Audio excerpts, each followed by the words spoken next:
howdy hey, awesome people of the internet, Wolfman47 here.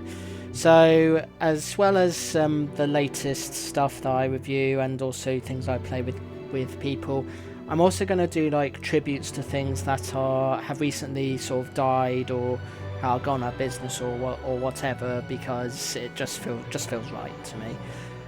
So on that basis, this is a tribute to what was the tallest cinema in the world.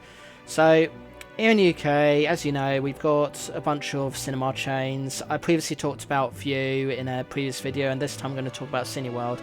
Cineworld is very different from View in that it's got not just screens where you can watch the latest films and everything, but they also have things such as 4DX, this sort of thing where you can look around, and all sorts of other great, crazy experience things.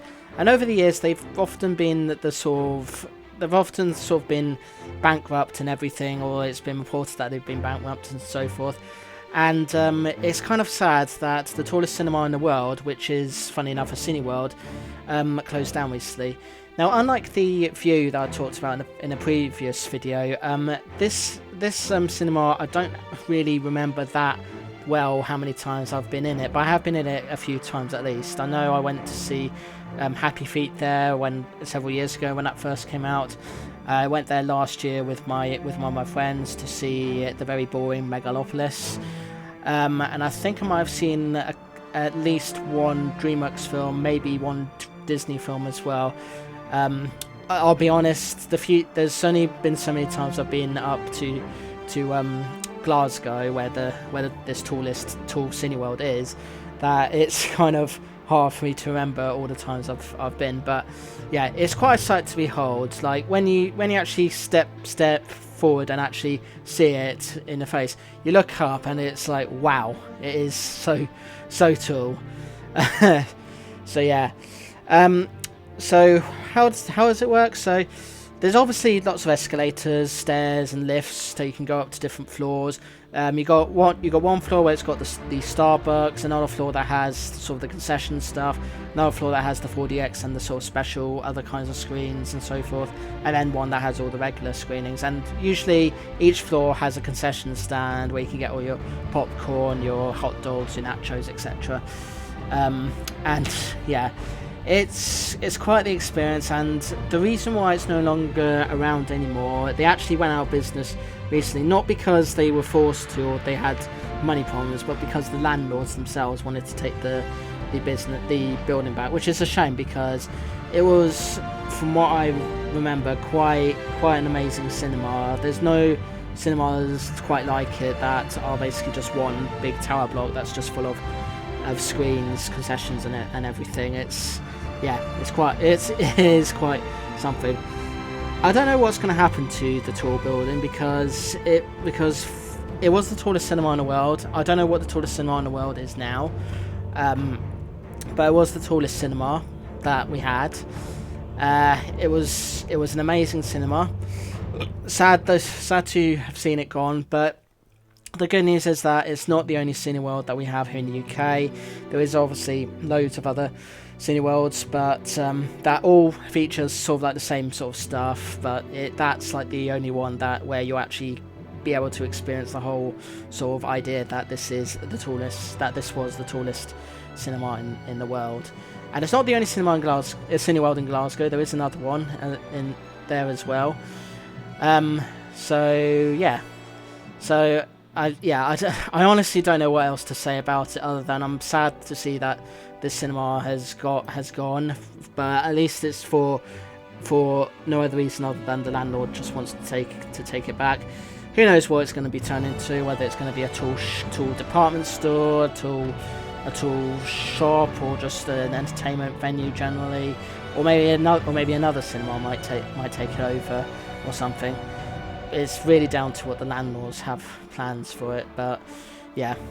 And it's kind of good that Cineworld was able to sort of reach out to people that were sad by it. They were saying that it's out of their control and everything, that there isn't much they can do about it. But it's not the only Cineworld I've seen that's been forced out of of a building, business or town or whatever, because there used to be a Cineworld in my hometown, but that had to go because there was some kind of rule whereby there's two of the same cinema couldn't be in the same city, which I find bizarre, because Cineworld also own the Arts Picture House, which we have here in my hometown as well, so they can't have the same cinema. But then there's like two Cineworlds in Glasgow, plenty of Cineworlds in London. So what gives is what I've got to say. But anyway, so yeah, it's sad to see it go, but good to know that there are other Cineworlds out there. Just won't be the same, because this was, as I keep saying, the tallest Cineworld. And as I always say when I do talk about seeing stuff on the big screen experience is quite something. It's not quite the same as watching a film at home on streaming, because while it may be easier and cheaper to watch films at home via streaming, you're going to have more fun at the cinema, because it's on a big screen, everyone's watching it, everyone's focused at it, because no one's allowed to be on their phones, no one's allowed to pause it, no one's allowed to talk through it. Some people, you are allowed to go and use the toilets and whatever, but you do miss out a lot of things in the film. So yeah, it's kind of that. And one thing I do really get annoyed at is when I go to the cinema and see people on their phones or chatting through the film, which if you're getting invested in the film, fine, no problem with that. But if you're not getting invested in the film and you're just doing it out of boredom, why pay the money to be there in the first place? It's like you're wasting your money. Just do all that at home, basically. So yeah. But anyway, tallest cinema in the world. Hopefully we'll get another one in the future, but it won't be quite the same as the one that was in Glasgow. So yeah. But anyway, that's what I've got to say about the once former tallest cinema in the world.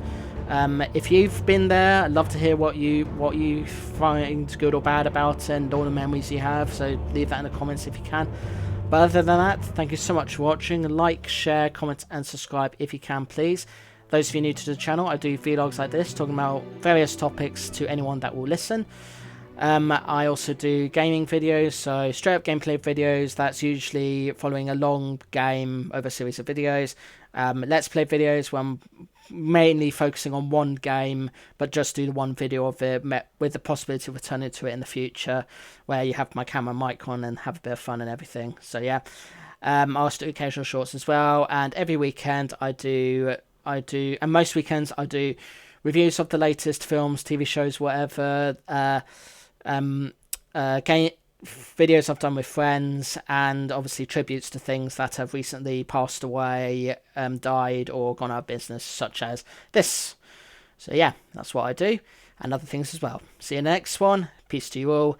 And give big screen entertainment a chance before you give streaming a chance, because big screen entertainment is more reliable compared to having to have a stable internet connection all the time and having to pay for a subscription every so often. But do give big screen entertainment a chance if you can, because it is definitely worth the experience, I can assure you. So yeah, and it is getting quite late at the time I'm doing this video, so I do need to go to bed quite soon. So yeah, all right, toodles.